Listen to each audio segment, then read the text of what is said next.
आगे बढ़ेंगे और बात पाकिस्तान की करेंगे। दरअसल पाकिस्तानी हुक्मरान अपनी हरकतों से बाज नहीं आ रहे हैं। भारत ने जब से पाकिस्तान से अपने आप को बिल्कुल अलग थलग किया है, तब से पाकिस्तान अकेला पड़ गया है और यही वजह है कि अब वो लगातार भारत की तरफ दोस्ती का हाथ बढ़ा रहा है। एक रिपोर्ट आपको दिखाते हैं।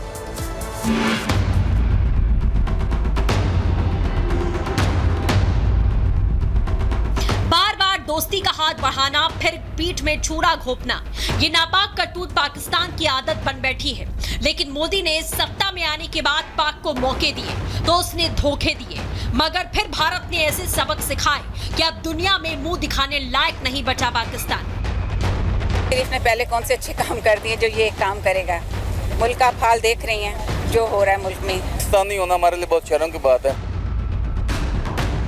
पाकिस्तानी हुक्मरान अपनी करतूतों से बाज तो आते नहीं, मगर जब से उसे भारत ने अलग थलग कर दिया तो आतंकिस्तान की हेकड़ी निकल गई है। इसीलिए वो भारत से दोस्ती करना चाहता है। शाहबाज तो अपने मुल्क की बर्बादी से निपटने के लिए मोदी के आगे झोली फैला चुके हैं। बार बार की लताड़ के बाद क्या फिर शाहबाज ने मोदी के आगे हाथ बढ़ाया।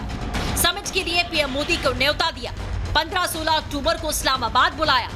मोदी की प्लेन के लिए एयर स्पेस खोला। पोलैंड से आते वक्त पाक से गुजरने का दावा किया। पाकिस्तानी मीडिया ने वहां की सिविल एविएशन अथॉरिटी के अधिकारी के हवाले से जानकारी दी। प्रधानमंत्री मोदी 46 मिनट तक पाकिस्तान के एयर स्पेस में थे। उनका विमान लाहौर इस्लामाबाद से होते हुए अमृतसर पहुंचा। तो क्या इसे पाकिस्तान की ओर से मोदी को मनाने की कोशिश के तौर पर माना जाए? क्योंकि भारत के बिना पाक की हालत क्या हो रही है, ये वहां के लोग शाहबाज को खरी खोटी सुनाकर बखूबी बताते हैं। अब मोदी का यहाँ से गुजरना भी इन हालात में एक अच्छा शगुन गिना जाता है। पकड़ करना भी मैं समझता हूँ एक तरह से ठीक है कि चलो उन्होंने पाकिस्तान में आना पसंद किया। पाकिस्तान का फायदा इसमें, इंडिया का कोई इतना खास फायदा नहीं है। इससे पाकिस्तान का फायदा अगर ताल्लुकात अच्छे होंगे तो। हमारे पास शायद ऐसे कोई एबिलिटीज नहीं है कि हमारे फॉरेन रिलेशन अच्छी हो सके। इंडिया हर कंट्री का विजिट कर रहा है, हर कंट्री के साथ उसके रिलेशन अच्छे होते जा रहे हैं। आवाम का गुस्सा झेल रहे आतंकिस्तान को अक्ल आने लगी है। शाहबाज की अकड़ को मोदी ने खत्म कर दिया है। तभी तो शंघाई कोऑपरेशन ऑर्गेनाइजेशन की council of heads of government की बैठक के लिए मोदी को न्योता दिया है। जबकि मोदी 2015 में सरप्राइज विजिट पर पाकिस्तान गए थे। दिसंबर 2015 में भारत की तत्कालीन विदेश मंत्री सुषमा स्वराज भी पाकिस्तान दौरे पर गई थी। उनके इस दौरे के बाद से भारत के किसी भी प्रधानमंत्री या मंत्री ने पाकिस्तान की यात्रा नहीं की है। इंटरनेशनली अगर हम देखें तो कोई भी लीडर पाकिस्तान आना नहीं चाह रहा। अभी पोलैंड गए हैं मोदी जी, उनको बड़ा वार्म वेलकम मिला है, लेकिन पाकिस्तान की तरफ कोई कंट्री का किसी किस्म का लीडर नहीं देखा। आएंगे जो आता है आप कपड़े उतार लेते हैं उसके, आप उससे मांगना शुरू हो जाते हैं, पैसे मांगते हैं। क्यों आएंगे वो? 2019 में जम्मू कश्मीर से आर्टिकल 370 हटने के बाद भारत और पाकिस्तान के बीच तनाव बढ़ा। तब से दोनों देशों के बीच में कोई हाई लेवल बैठक नहीं हुई। हालांकि इससे पहले भी जब भी भारत ने अटल से लेकर मोदी सरकार तक पाकिस्तान को मौका दिया, उसने पीठ में छुरा घोंपने का काम किया।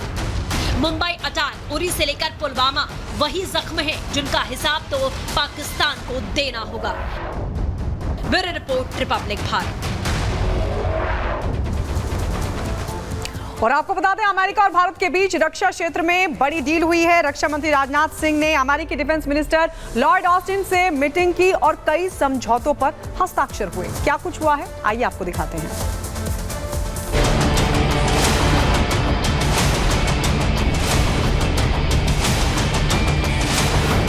भारत को त्रिदेव मिलेंगे, दुश्मनों के होश उड़ेंगे, पाक और चीन का खेल खत्म, मोदी और बाइडेन का दम। समंदर में वर्चस्व बढ़ाने के लिए जब दुनिया में तनातनी है, तब भारत आसमान से लेकर जमीन तक ऐसे हथियारों का जखीरा बढ़ा रहा है जो दुश्मन के दांत खट्टे करने के लिए काफी है। अब अमेरिका के साथ मिलकर हिंदुस्तान की ताकत कई गुना बढ़ने वाली है। अमेरिका और भारत के बीच रक्षा क्षेत्र में बड़ी डील हुई है। रक्षा मंत्री राजनाथ सिंह ने अमेरिकी डिफेंस मिनिस्टर लॉयड ऑस्टिन से मीटिंग करके कई समझौते किए, तो वहीं कई हथियारों की डिलीवरी को लेकर भी बातचीत को आगे बढ़ाया है। इसमें भारत के लिए 3 अहम शस्त्र शामिल हैं। भारत को ये त्रिदेव मिलेंगे: जिनमें पहला है 443 करोड़ रुपए की एंटी सबमरीन सोनोबॉय। दूसरा तेजस फाइटर जेट के लिए 99 जी इंजन का ऑर्डर भी प्लेस किया गया है। और वहीं तीसरा 31 MQ-9 हंटर किलर ड्रोन की डील में भी तेजी आई है। 2024 के आखिर तक इस डील के पूरे होने की भी उम्मीद है और पहली डिलीवरी 2026 तक हो सकती है, जिसके बाद 15 ड्रोन नौसेना और 8 आर्मी और वायुसेना को मिलने वाले हैं। इन खतरनाक ड्रोन को चीन सीमा पर तैनात किया जाएगा। इसके साथ ही तेजस के लिए जीई इंजन की सप्लाई पर भी फोकस किया है। इंजन आने में देरी की वजह से ही पहला लड़ाकू जेट मार्च 2024 में भारतीय वायुसेना को दिया जाना था, लेकिन अभी तक ऐसा नहीं हो पाया है। ये तो हुई जमीन और आसमान की बात, लेकिन जो डील राजनाथ सिंह ने क्रैक की है उसमें अमेरिकी सरकार ने भारत को सबमरीन खोजने वाली सोनोबॉय बेचने की अनुमति दी है। इंडियन नेवी में शामिल किए गए मल्टी मिशन MH-60R सी हॉक हेलीकॉप्टर के लिए करीब 443 करोड़ रुपए के सोनोबॉय और इससे जुड़े उपकरणों की खरीद की जाएगी। अगर आसान भाषा में आपको समझाएं तो इसे ऐसे समझिए कि पनडुब्बी की सबसे बड़ी ताकत होती है छिपकर हमला करना। इन्हें लंबे वक्त तक घात लगाने और बिना नजर में आए अटैक करने के लिए बनाया गया है। अगर दुश्मन की पनडुब्बी का वक्त पर पता लगा लिया जाए तो उसे खत्म करना आसान होता है। दूसरी ओर अपने युद्धपोत की सुरक्षा के लिए भी यह जरूरी होता है कि पनडुब्बी का पता लगा लिया जाए, और सोनोबॉय इसी काम के लिए बनाया गया है, जिससे चीन की नींद उड़ गई है, क्योंकि उसकी अंडर वाटर साजिश अब समंदर में ही दफन हो जाएगी। Bureau report, Republic Bharat.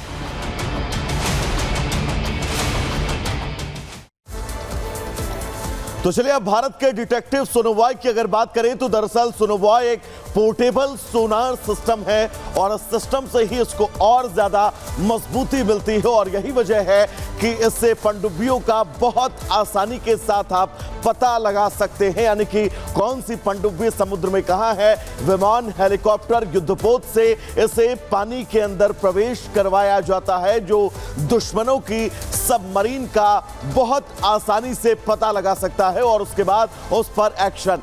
3 type, active, passive और स्पेशल पर्पस सोनोबॉय जो है ये इस वक्त यहां पर रक्षा क्षेत्र में पाए जाते हैं, जिससे यहां पर युद्धपोत के आगे चलते हेलीकॉप्टर से फेंका जाता है और फेंकते ही ये सबमरीन का दुश्मन की पता लगा लेता है। समंदर के अंदर जाकर, गहरे से गहरे समंदर में जाकर हर एक दुश्मन की पनडुब्बी को ढूंढ निकालता है और यही खासियत इसे बहुत खास बनाती है। खतरा होने पर रास्ता बदल देता है या फिर ध्वस्त भी आप इसे कर सकते हैं।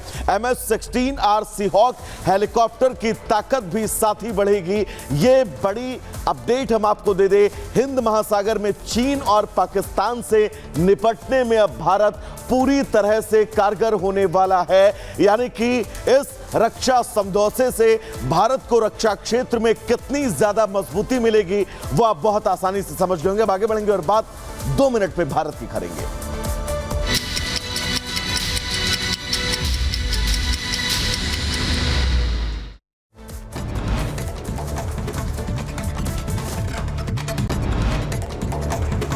दिल्ली में एक बार फिर फायरिंग से मचा हड़कंप। सत्य निकेतन में एक बार फिर हुई फायरिंग। सीट को लेकर मैनेजर से कहा सुनी के बाद एक लड़के ने की हवाई फायरिंग। पुलिस ने आरोपी को लिया हिरासत में। लखीमपुर खीरी में एक मेडिकल स्टोर में ब्लास्ट, इन्वर्टर की बैटरी में ब्लास्ट से काउंटर समेत बाहर गिरा दुकानदार, गंभीर हालत में अस्पताल में भर्ती। मध्य प्रदेश के भिंड कलेक्टर संजीव श्रीवास्तव का एक और वीडियो हुआ वायरल। वीडियो में मरीज के अटेंडेंट को फटकार लगाते हुए दिखे कलेक्टर संजीव। उत्तर प्रदेश के एटा में दबंगों ने बरपाया जमकर कहर,